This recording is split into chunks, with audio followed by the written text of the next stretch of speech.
Hi everybody, got something new here for videographers and filmmakers. It is the Zoom F1 field recorder and lavalier mic. And as Zoom prints right on the box, this is professional audio for video creators.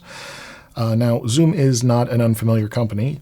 People have been using their hand recorders for the better part of a decade. But if you were to ask the average audio engineer, are those professional devices, they would give you a resounding no.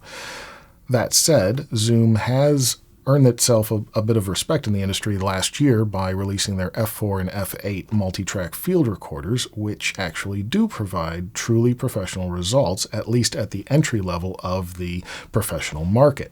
So the Zoom F1 is presumably an extension of that line, and it provides 2 tracks of audio capture in a very, very tiny package. And the question is this professional? So let's find out. All right, so what comes in the package is the field recorder, a lavalier mic, some foam windscreens, a belt clip, and some crappy alkaline batteries, and we're just going to throw those out of the way right now and replace them with some proper anteloops. So as for the unit itself, it is tiny, as you can see, compared to the size of my hands. It does have some metal parts, the silver, and some plastic parts. It is extremely light. These metal bars here are actually for clipping into a shock mount, which is sold in a different kit with a shotgun mic. Now, walking around the unit, we've got the headphone volume, micro USB, the battery door. On the other side, we've got the power button and hold button. The hold button is to prevent the keys on the face from being accidentally pressed during recording. We've also got the micro SD card slot. On the bottom, we've got microphone line in and headphone jack. And on the top, underneath this plastic cover, we've got the port that allows you to connect the shotgun microphone or other microphones that Zoom provides, as well as something like this, which is the dual XLR input. Now, you can see that the dual XLR input dwarfs the unit itself, but this is currently the only way to get an XLR input into this unit. So let's put some batteries in this thing and see how it runs.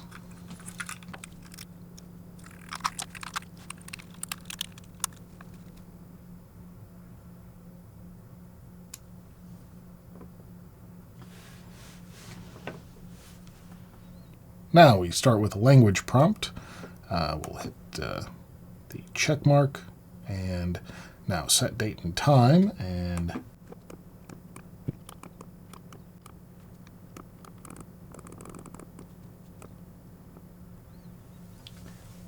and you can see there is no SD card, so the SD card is under a rubber flap here.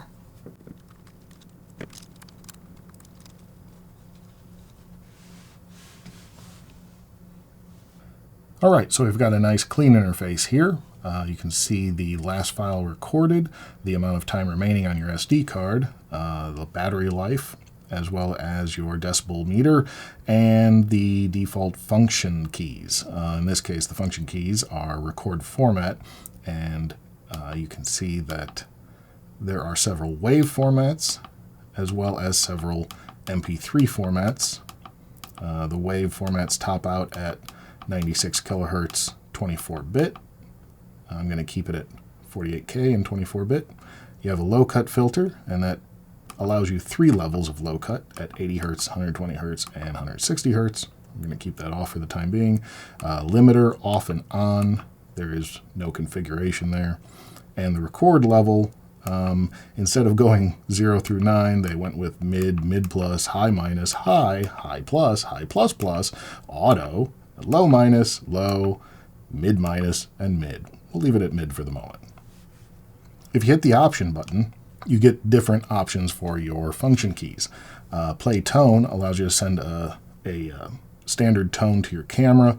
You set your camera to -6 dB, and after that point, your level should be pretty close between the device and the camera.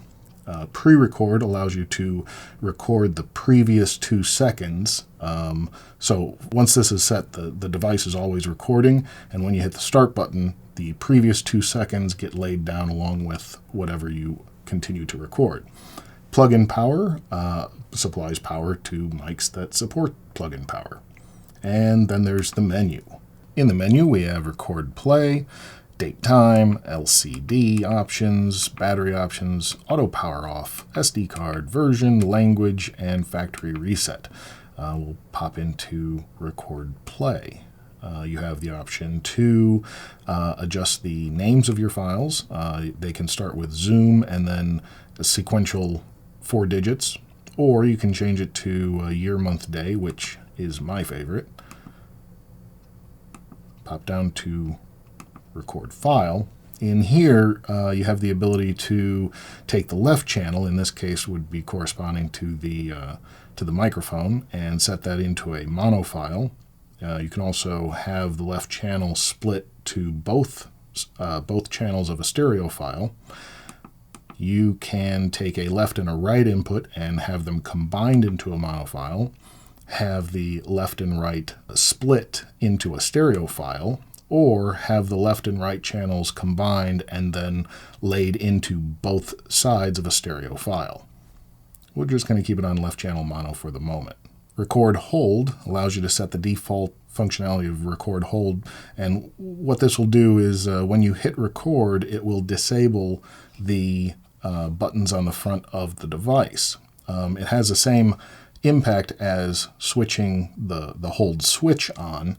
In both cases, you have to use the hold switch to release the buttons. This just determines whether or not it's going to be automatic or whether you actually have to manually hit the hold switch to freeze the buttons.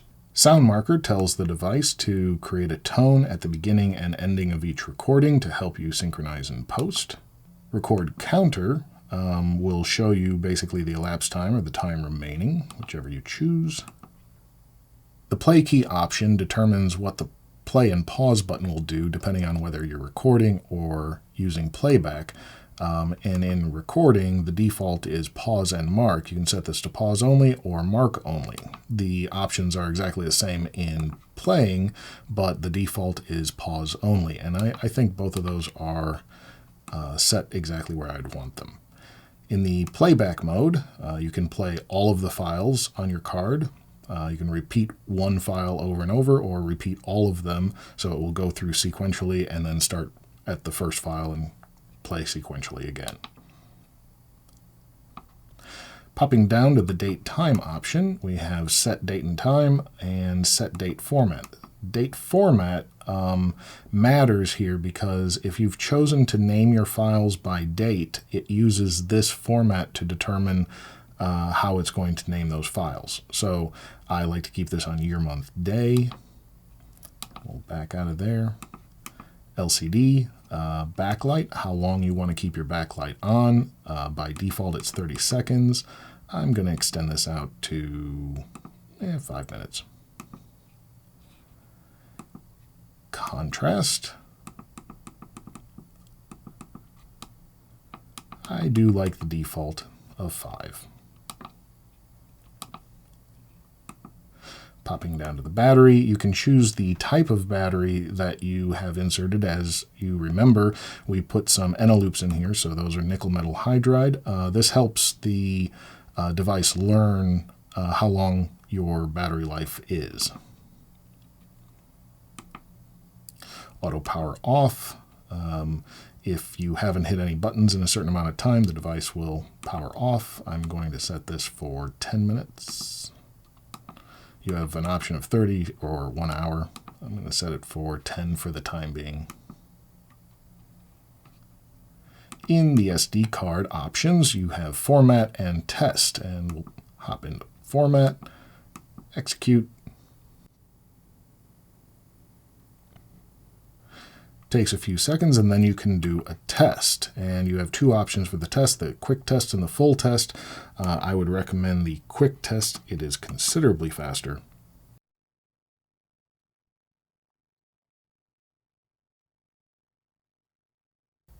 taking all of maybe 15 seconds on a 32 gig card. In version, we just have the version of the operating system, and language is obvious. Factory reset, also obvious. And that's it, so let's hook up the lavalier and see how that works. Alright, so I have switched over to the LM-F1 lavalier mic that's included with the F1 recorder, and that's what you're listening to right now. Now, you can change some of the options on the F1 while you are recording, but as soon as you hit this option button, the recording automatically stops. So basically you have the option to change your low cut filter, the limiter, and recording level while recording. You can see that recording format is locked out, and again, if you hit the option button, you will stop recording automatically. The play button, based on your settings in the menu, will pause, pause mark, or just mark where you are right now. I believe that by default is pause and mark. So let's take a look at how the low cut filter influences this. We'll actually take it all the way up to 160 hertz, so you can listen to my voice and see how much of my voice is getting clipped. I know that my voice has a little bit of bass, so you might notice a drop off in bass. We'll see how that works out. Blah, blah, blah, blah, blah. 1, 2, 3, test 1, 2, 3, etc. Turn that off. Now, the video I posted yesterday went on to say that the limiter in the F1 introduces, quote, a lot of noise, unquote, without going into any kind of detail. That didn't sit well with me, so I pulled the video and performed some self-noise tests in the interest of making sure I'm not misleading anyone. Normally I'd gain several devices to the same level for the test, but the F1 doesn't tell me much about the actual gain behind its volume settings. So without the mic plugged in, I recorded maximum volume, high plus plus, with and without the limiter. Without the limiter, the noise was minus 62 dB, with the limiter minus 55. At high minus, which you're listening to right now, without the limiter I got a very nice minus 79 dB and minus 73 dB with the limiter on. For funsies, I attached the lav and wrapped it in towels and put it in an insulated box. At high minus, I got minus 64 dB without the limiter, minus 60 with the limiter on. So the limiter does add an audible amount of noise, but it's a very manageable amount. That said, the limiter itself is extremely effective. I've been unable to make it clip with any sound my body, stereo, or power tools can generate. So while I would like the option to have the F1 record a safety track, the limiter certainly offers more pro than con. If you happen to have a microphone that's self-powered like this ME66 with the K6 powering module, you can convert its XLR input to 3.5 millimeter and plug that in. Of course, you also have the option to use one of Zoom's many add-on modules like this dual XLR input. You'll see that when I attach the XLR input, the recording level blanks out, and now the recording level is set exclusively by these dials here. Also, you'll see that there's now a left and a right channel shown. If you recall, when we were in the menu, we had set it to just record the left channel to a mono track, but when you would attach the module, it will automatically bypass that and switch it to left and right stereo. Now, of course, the module does not provide phantom power, so again, your microphone needs to be powered, but now you can see that I've got the ME66 plugged into the F1 recorder, and it is taking the XLR input. Now, I know what you're thinking, can I hook up the lav and an XLR input at the same time? And while, yes, you can plug it in, no, the lav will not do anything when there is a module present. So you pretty much have the option of either the mic line in or the dual input module. By the way, I do not know what happens when you plug in just the shotgun microphone, which is a single channel module. There is a certain chance that that could work with the lavalier on it as well, but certainly anything that has two channels will bypass the lavalier altogether. Another thing worth noting is that the F1 can be powered by USB through the micro USB interface, and I will do that here. When you plug in the micro USB battery, you won't see anything different on the screen, but we can prove that it is running on USB power by opening the battery port here, and as you can see, it's still going. I also want to mention what happens when there's a bit of clipping involved. I'm just going to tap on the mic quite a bit, and you can see the flashing of the LED indicates clipping. Another thing you can do with the F1 is hook it up to a computer and use it as a card reader or audio gateway for recording or playback. And that about covers it for the F1 field recorder. I have to say that I am impressed with its battery life. You can get about 9 hours out of some nickel metal hydride, and of course you can record basically forever through USB. And it does record a pretty clean signal, particularly from this LMF1 lavalier mic. Certainly not a bad mic by any measure. I am impressed that when I hooked up the XLR inputs, I actually got a very clean signal while still maintaining a pretty small package. And that'll just about do it for this review of the brand new Zoom F1 field recorder and lavalier microphone pack. There'll be links in the description below. If this video helped you, please give it a like, and of course subscribe to the channel. And I'll see you next time.